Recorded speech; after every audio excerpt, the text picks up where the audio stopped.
নমস্কার, তিয়াশা রান্নাবান্নাতে আপনাদের সবাইকে স্বাগত। আজকে শেয়ার করব চিজ অমলেট স্যান্ডউইচের রেসিপি। খেতে কিন্তু এটা দারুণ হয়, আর বাচ্চা থেকে বড় সবাই কিন্তু একদম পেট ভরে খাবেন। আর সকালের কিন্তু একটা জলখাবার হিসেবে এই রেসিপিটা আপনারা ট্রাই করতে পারেন, দারুণ। অথবা বাচ্চাদের কিন্তু টিফিনেও এটা দিতে পারেন। তো তার জন্য সবার প্রথমে আমি রুটিগুলোকে প্রথমে এপিট উপিট করে হালকা একটু সেঁকে নেব। এদিকে একটা পাত্রের মধ্যে আমি ডিম নিয়ে নিয়েছি, একটা ডিমই নিয়েছি, সামান্য একটু নুন আর চিনি দিয়েছি, দিয়ে ভালো মতন এটাকে ফেটিয়ে নেব। আমি এখানে মোট 4টে রুটি দিয়েই করছি, ওই জন্য কিন্তু আমার একটা ডিম লাগবে। তো 4টে আমি স্লাইস রুটি নিয়েছি, তো দুটো দুটো করে দিয়ে এর মধ্যে করে নেব।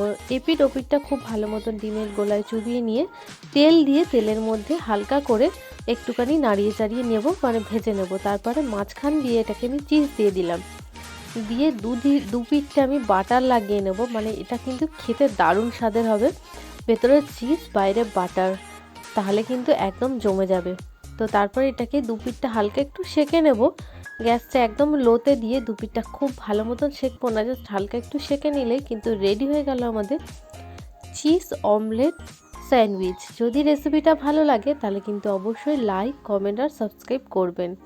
আর এভাবেই আমার পাশে থাকার অনুরোধ রইল আপনাদের সকলকে।